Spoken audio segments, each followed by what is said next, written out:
Good afternoon. Lots to get through this afternoon as we speak. Early this afternoon, the clubs are all meeting with the AFL and the AFL Commission. I'll discuss what's on the agenda and some of the big points that will be discussed regarding that. There's some big items there. Also, yesterday, Queen's birthday. It was an absolute Queen's birthday spectacular, raising so much money, millions of dollars for Free's MND. But there was a big footy story as well. It involved Collingwood, 26-point winners. Want to discuss the fallout as far as Melbourne's concerned, and lots of other news to discuss as well, including the latest from the Western Bulldogs, obviously, and in particular also on North Melbourne from the weekend. But kicking off today, Collingwood yesterday, 26-point winners at the MCG. They're believing, according to Craig McRae, they've now knocked off Fremantle, Carlton and Melbourne, the Pies. They're just taking it in their stride. Their reaction, I think yesterday the Pies was telling. They didn't sort of overbake it. They weren't too excited because they're just getting used to improvement each and every week. Who knows how far they can go? Melbourne, though, obviously is the big story. You've got some off-field, I wouldn't call it unrest, but certainly some leaked messages in regards to the board. You've got the now very well publicised fight and brawl between Stephen May and Jake Melksham. Lee Matthews commenting on the weekend that he thinks it's absolutely unacceptable to get stuck into teammates for participation, if you like, in terms of May's comments about missing out on a grand final. The AFL's investigation ongoing in regards to that. And, of course, you've got the situation now where Melbourne has lost 3 games in a row to Fremantle by 38 points, Sydney by 12, Collingwood by 26 points yesterday after, frankly, dominating Melbourne much of the first quarter and probably the first half, really. But this was Simon Goodwin on just the situation post-game. We look at all those situations as opportunities. And, it was a big week for our footy club. And we would have loved to have walked away from here with a victory and changed the week that was. But the case is we didn't. We played with heart, we played with spirit. We had a group of players that wanted to do well for their footy club, but our method wasn't quite to the level. So that's AFL footy. Goodwin was asked whether the week sap energy out of the players in terms of all the off-field issues involving Melksham and May. He didn't think so. He thinks that some of the trends, which he didn't sort of allude to in detail, have been similar in terms of on-field in those losses, Fremantle, Sydney and Collingwood. Thinks they need cohesion, and obviously they're missing May. They need to get May back in the side, according to Goodwin, and start to try and work on some cohesion again. The injury fallout for the Demons, Max Gawn has had scans this morning, I understand, on his foot. That was stomped on at one point yesterday. It was clearly sore. He's also nursing a sore back and sore ankle. Goodwin suggested that Gawn will be right for Thursday week, but obviously had to get some scans and checked out this morning. They've now got a 4-day break under the PA, the Players Association protocols, as part of the bye. Then they'll play on Thursday week. Turner won't play on Thursday week due to the concussion protocols and the way the 12 days play out there. So that's a bit of a blow for the Demons. Petty was okay in the end yesterday, went through the 20-minute protocols and was A-OK. Obviously, the AFL continues its investigation regarding May and Melksham.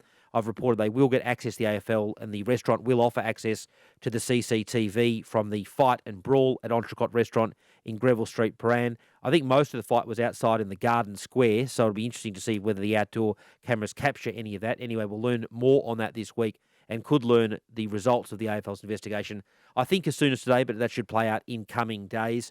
There's been some off-field board murmurings. I don't want to super subscribe into these. They're from basically 2 years ago. I did find one comment from the president, Kate Roffey, interesting, according to those leaked text messages.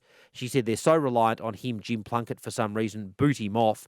Plunkett is an enormously popular and I think highly effective member of the club. He's basically like a leadership coach and has a big influence at Melbourne. And Kate Roffey was asked about those comments, which I found interesting, by Caroline Wilson on radio yesterday. And Kate sort of suggested she'd apologise in regards to that, explain they were from over 2 years ago. She said they'd addressed it internally, but she wasn't going to comment on texts from 2 years ago. It's hard to imagine it's had an on-field effect at the club. Having said that, it's just been a little bit off-field sort of issue for the club in terms of those leaked text messages regarding Goodwin and obviously Roffey over the last week or so. And Plunkett is enormously popular at the club. So I just think little things like that you just don't need during the season in terms of those texts from the president. Having said that, Kate Roffey, the president, has acknowledged they were from at least a couple of years ago and they've been handled internally. The Bulldogs, Bailey Smith, waiting on a determination by the AFL as to his sanction It's invoked, obviously, a big discussion now regarding the illicit drugs policy, which I guess is a separate discussion. In terms of the way Smith handled this over the weekend, it's largely unprecedented. He acknowledged his failings in taking the illicit substance in a statement on Saturday, did an interview on Sunday, and he's now really at the AFL's mercy in terms of the discretion, in terms of the penalty. In terms of the penalty, there's precedent for this. It's nothing new. Mumford copped 2 games and $25,000. Crouch and Stengel copped 2 weeks and 4 weeks, respectively. Stengel was in breach of the COVID protocol, so in effect it was the 2 weeks. And Jake Carlisle, again, similar circumstances, not commenting on the mental health aspect, but similar circumstances in 2016. Again, $25,000 and 2 games. So you'd expect Smith's sanction to be somewhat in line with that. It could come out as soon as today. Mentioned it was well handled. Obviously, everyone got on the front foot once those photos online became apparent on Saturday morning. So full credit to Smith in that regard. There's a broader discussion now regarding the illicit drugs policy, which is interesting in itself. I know Scott Pendlebury commented on the broad issue this morning on Triple M on the Marty Sheargold show and said it also relates this situation to the soft cap. This is what Pendles had to say. And I think the AFL, the PA, that does a great job, but we're limited because of the soft cap in that respect, because you can't spend too much money in that space. It's like, well, hold on, this is like the general health and well-being of people, and we're putting a cap on it. There's arguments of, the soft cap that should be removed and load up, and because as I said, there's the Bailey Smith thing now, but there's another Bailey Smith probably coming into the system in next year's draft and the year after. So obviously there's a broad discussion as to whether the IDP, which is the illicit drugs policy, is working. It was due to be reviewed in 2019 because there's a much publicised loophole in the rules where some players, after 2 strikes, and there's only one player in the history of the AFL that's been caught for 3 strikes, which is frankly hard to believe. So only 2, in terms of the fact that you think more players would have done drugs. So basically after 2 strikes, you can go to the club doctor and access some mental health protocols, which effectively take you out of the reporting and, in some instances, the testing system. So that's what's going on at the moment. The interesting thing with Bailey Smith is that it's not necessarily a loophole in the sense that he's got well-documented and self-admitted detailed mental health issues that he deals with on a daily basis. So, Smith's situation is a little bit different to examples where players have exploited the loopholes. And I think that, Gary Pert put this issue on notice a number of years ago where he said, look, there's some volcanic behaviour in this regard. He was criticised, Pert, at the time for raising awareness of it, but he was clearly concerned that some players might have been exploiting the existing system. So the PA at the moment and Andrew Dillon, we know from the AFL, are working through the policy. There's no doubt the policy will be discussed today at the meeting of the clubs in the AFL, which is happening as we speak this afternoon. Obvious issues to discuss. Should there be any degree of public disclosure? At the moment, we only find out about players doing drugs when the photos come out, because the AFL used to, photos like Smith's come out, or Mumford's or Carlisle's, because the AFL used to disclose at least the number of players that were testing positive, but that led to some speculation. That process stopped. So should there be public disclosure? Should the testing for illicit drugs be in competition, i.e. during the season, or out of competition? Should you give players free rein over the summer? Again, a debating point. How much testing should occur? How regularly it is? Where do you test players? How often do you test players? Is it post-game? All those sorts of issues. That's obviously a big question. Also a big question, what are you solving for? Are you accepting at the moment, like the Players Association seem to argue, that the level of drug use in the AFL is in line with the community, or are you solving for a higher standard? Do you expect a higher standard given the fact that they're highly paid athletes and are role models? And parents, for example, might have a different view on that rule, that sort of principle compared to some other people. I'm a parent. It worries me that this is sort of all being a bit normalised. Also, what deterrent do you want in the existing policy, or the new policy, I should say? Jeff Kennett over the weekend suggested there should be a 2-year ban with no pay under certain circumstances. He thinks the current policy, quote, favours those who want to do drugs, unquote, and think that a zero tolerance policy would actually protect the players' lives, in contrast, for example, to what the Players Association is arguing. So hopefully this week, and I'll endeavour tomorrow to interview the Players Association and find out what their position is, and also find out what the AFL's position is. It'll be a very, very big talking point going forward. But as I said, from a broader policy perspective, I guess the question you've got to ask yourself is what you're solving for. Do you accept the current levels, or are you trying to solve for and get a higher standard and lower level of drug use? It's an interesting discussion. The AFL and the clubs are meeting today. The clubs informally met at Jeff Kennett's meeting spot last night as a bit of a precursor or warm-up to today's meeting. Obviously on the agenda are going to be the big items at the moment, as I understand it, that are being discussed. Tasmania in particular. Now, it's not the vote for Tasmania today, but it will be an important discussion in terms of what's going on there. I expect there'll be some resistance from some clubs for any form of new 19th licence if there's not a stadium. Jack Rewalt came up to me in the rooms on Thursday night and said, "Why are you so anti-Tasmania?" And I said, "Jack, I'm not anti-Tasmania. I'm just quoting what's being told to me from some of the clubs. In particular, obviously, I've quoted, you can look up the Sydney Swans, no stadium, no team. So it's not me being anti-Tasmania, just following the news agenda in that regard and sort of trying to find out what's going on." I interviewed the Tasmanian task force. In terms of the other discussion points, obviously the crowds are a big discussion point at the moment. Collingwood's are there. I think Sydney's crowds have been there in Melbourne. Obviously, Richmond's were a bit soft last Thursday. That feeds into the fixturing discussion and the role that will be discussed today of the floating fixture. Maybe that's not giving fans enough certainty going forward. Sunday was a bit of a weekday in terms of the fixture, in terms of North Melbourne against the Giants, just the one game. But that's the debate, isn't it? If you have 3 buys across 3 weeks, and you play a Thursday night, for example, and there's another Thursday night blockbuster this coming Thursday night, which I'll get to shortly, Richmond and Carlton, obviously you're going to get one day of week games. So that'll be a discussion point today, the crowds as well as the fixture, as well as Tasmania, and also the soft cap, which Scott Pendlebury raised just then. So it's going to be a big, big day of meetings, as well as the illicit drugs policy between the Commission and the club presidents, which is taking place this afternoon.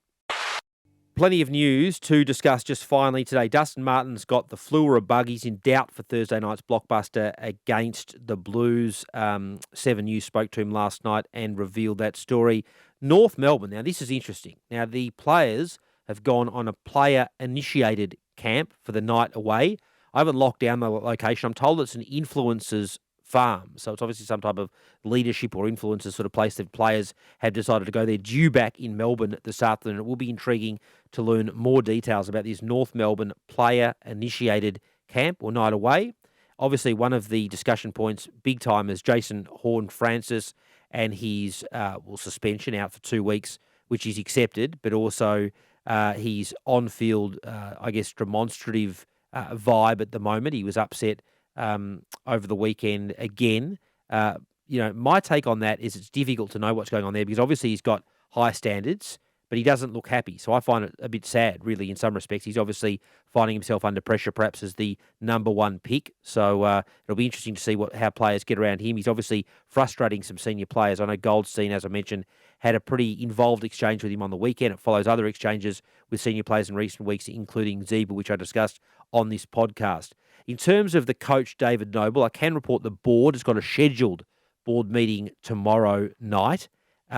No doubt Noble would come up, on a standard basis as that. So far, the club has been very, very supportive of David Noble publicly, but the losses are stacking up. 68 points, 60 points, 50 points, 78, 69, 47, 53, 62 and 49 points now in consecutive weeks. That is a record that, as Footy Classified showed last night, is bound to get any coach in trouble. It's now on a round-for-round basis at this relative level of experience worse than Mark Neild's at Melbourne during their rebuild. So clearly, David Noble is under immense pressure. I don't think he'll survive, say, beyond the start of next season. I know Caroline Wilson raised that on her show last night, Footy Classified.